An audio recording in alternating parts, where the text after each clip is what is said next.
Olá, meus irmãos da Obra Lumen, que alegria estarmos juntos em mais uma Palavra Encarnada. Seja muito bem-vindo nesse dia 12 para quem está apaixonado. Muito mais do que o dia dos namorados. É justamente o dia do amor. O dia do amor de Deus na minha vida, na sua vida, manifestado em nosso carisma. Então, Sandro Matoso, que alegria estar com vocês, independente de onde você esteja, que horas você esteja, como você está, estamos juntos, mergulhando no amor de Deus. Meio rouco, meio gripado, mas a graça de Deus, ela vai além e ela nos leva cada vez mais para o céu.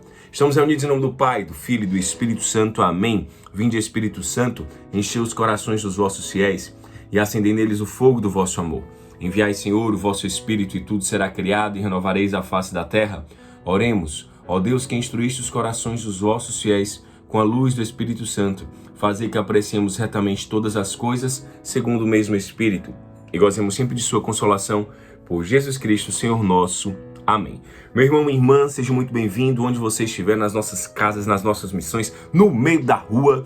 O Espírito Santo, então, no meio de nós, nos dá a graça da unidade. E justamente no Palavra Encarnada, no momento em que meditamos o Evangelho do dia, a liturgia diária, à luz do nosso carisma, nós então temos essa experiência de unidade. Estamos então reunidos para celebrar e vivenciar o nosso Evangelho, no caso hoje de São Mateus. O Senhor esteja conosco, Ele está no meio de nós.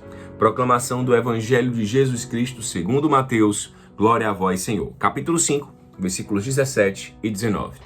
Naquele tempo, disse Jesus aos seus discípulos: não penseis que vim abolir a lei e os profetas. Eu não vim para abolir, mas para dar-lhes pleno cumprimento.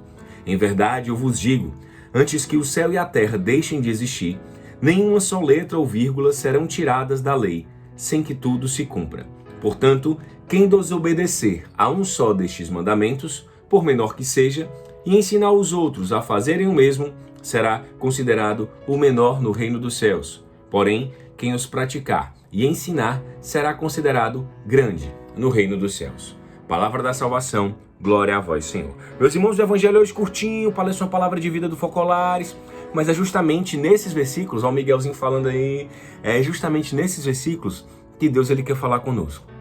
Que Deus ele tem uma mensagem, que Deus ele tem uma palavra para que a nossa vida ela seja cada vez mais plena, para que a realização do carisma e da vontade de Deus em nós seja perfeita, ou pelo menos tentamos, tornar essa graça perfeita, como vai dizer São Paulo, carregamos esse tesouro em vasos de argila que são os nossos corações. E é interessante perceber a quem Jesus ele dialoga, a quem ele se refere. Essa conversa é um momento de Jesus com os discípulos. Então Jesus chama os discípulos para perto e ele diz assim: olha, eu não vim abolir a lei e os profetas. Quando Jesus começa a sua ação e ele começa a incomodar as pessoas, porque Jesus cura em dia de sábado, e isso afeta os fariseus porque não entendem a graça, não entendem que o amor está presente, não entendem que o amor e que Cristo ele é maior do que qualquer regra, Deus ele é maior que as coisas de Deus. Francisco, olha quando Santa Clara fala isso, Irmão Francisco, tu estás apegado muito mais com as coisas de Deus do que com o próprio Deus. E as coisas de Deus são lindas e necessárias, mas Deus é muito mais. Será que hoje você não está assim, meu irmão? Será que hoje as coisas de Deus não estão tomando o lugar que é do próprio Deus? Inclusive nas angústias do seu coração, inclusive nas preocupações vãs e na própria tristeza. Ontem mesmo eu estava passando por uma situação bem triste, e aí você imagina como é que é isso. Deixar a tristeza tomar conta se nós acreditamos na ressurreição de Deus, se nós temos a graça de Deus no meio de nós. E aí Jesus então, ele chama os discípulos e fala: olha, o que eles estão dizendo aí não tem nada a ver, porque eu não vim abolir a lei nem aos profetas, pelo contrário, eu vim dar pleno cumprimento. E dar pleno cumprimento às leis e aos profetas não é só fazer um checklist, não é só viver o carisma, não é só fazer um checklist de missa diária, texto não sei o que, adoração e não sei o que, encontro com... Não, tudo isso tem uma essência, é fundamental e deve ser cumprido, mas mirando justamente no propósito. E aí, então, Jesus ele vai dizer: eu não vim abolir, eu vim dar pleno cumprimento. Eu vim abolir o pecado, eu vim abolir a mentira, eu vim abolir a inveja, eu vim abolir os falsos profetas, eu vim abolir a indiferença, eu vim abolir a pobreza, eu vim abolir tudo isso. A pobreza que eu falo no sentido, né, da miséria mesmo. Jesus, ele vem condenar isso, porque somos todos irmãos.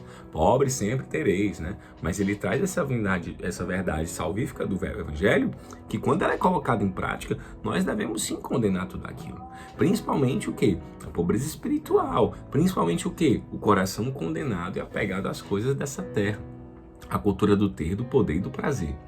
Em verdade eu vos digo, antes que o céu e a terra deixem de existir, nenhuma só letra ou vírgula serão tiradas da lei, sem que tudo se cumpra.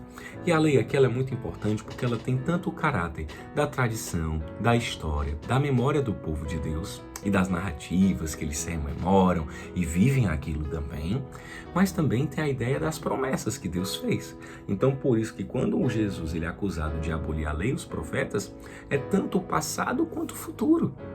Então é o que é a própria história, né? A história é justamente o quê? A gente estuda o passado para compreender o presente e perspectivar o futuro. O povo de Deus, ele tem essa qualidade, ele tem essa preocupação. Deus, quando ele se revela, o povo vai guardando e cuidando, tanto em profecias quanto em escritos do que se passou, é justamente a história guardada ali. Então Jesus fala, olha, antes que o céu e a terra deixem de existir, ou seja, na minha vinda gloriosa, nenhuma só letra ou vírgula será tirada, porque Deus é perfeito, o que ele falou é perfeito. Os homens muitas vezes limitam, né? Será que hoje eu, então, e você estamos limitando em algum momento a graça de Deus? Será que hoje eu e você estamos fazendo essa lei se cumprir e acreditando nas promessas de Deus? Ou nós estamos fazendo justamente o contrário?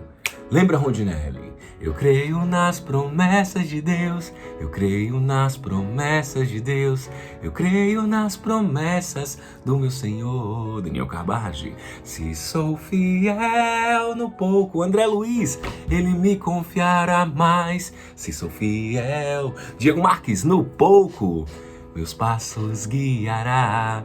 É justamente isso. Acreditarmos naquilo que Deus fez e com o coração profundamente transbordando de alegria, confiar no novo que vem, nas promessas de Deus. Deus ele faz uma promessa muito linda para o nosso carisma, Deus ele faz uma promessa muito linda para o seu coração. E é necessário olhar para trás, não no sentido de nostalgia que nos prende, mas pelo contrário, olhar para trás e perceber o quanto o Senhor fez e o quanto o Senhor quer fazer. Olhar para trás e confrontar o homem velho, mas ter a certeza e a plenitude no coração do homem novo que nasce, tal como a aurora, tal como os raios da manhã, que se renova, vem renovar também o meu coração. Quem desobedecer um dos mandamentos e ensinar os outros a fazerem, será considerado o menor no reino dos céus. E muitas vezes nós que temos justamente uma decisão nesse mundo e que as pessoas veem isso em nós, e aí a ideia de luta contra o orgulho, ensinar não é muitas vezes só falar, mas muitas vezes com as nossas ações, nós acabamos fazendo com que os outros errem, com que os outros também reproduzam um comportamento que não é adequado. Então, olha, quem desobedecer e ensinar os outros a desobedecerem, será considerado menor. Então, que nós possamos ser vigilantes e que o Espírito de Deus nos dê a graça de olharmos para a nossa história, de olharmos para a história da nossa comunidade, de olharmos para o nosso passado, olharmos para a lei também do povo de Deus com muita alegria, nossa âncora e segurança, mas também perspectivarmos esse futuro e confiarmos nas promessas de Deus, porque o Senhor tem muito mais, porque o amor, como diz Ana Tércia, tá certo? O amor, ele exige que eu me doe mais e o amor tem sempre muito mais. O amor revela aquilo que eu não sou. Que nossa comunidade, que o seu coração, que essa fraternidade nos dê a graça de experimentarmos esse novo. Como canta o nosso conterrâneo aqui no Ceará, Belchior, esse novo sempre vem, que nós possamos experimentar esse novo a cada instante, confiando sempre no amor de Deus e no encontro salvífico com Emmanuel, que nos renova constantemente. Ave Maria, cheia de graça, o Senhor é convosco. Bendita sois vós entre as mulheres e bendito é o fruto do vosso ventre, Jesus. Santa Maria, Mãe de Deus, rogai por nós, pecadores, agora e na hora de nossa morte. Amém. Praticar o amor, praticar o bem, levar aos homens, levar ao mundo inteiro, a todas as nações e confins da terra, a luz de Deus, que consiste no encontro do abandonado com o ressuscitado, esse Cristo encarnado que vem nos amar, nos libertar e nos fazer feliz, ensinando-nos a fazer o outro feliz. O amor é nossa meta, Cristo é nossa luz. Em nome do Pai, do Filho e do Espírito Santo. Amém. Tamo junto.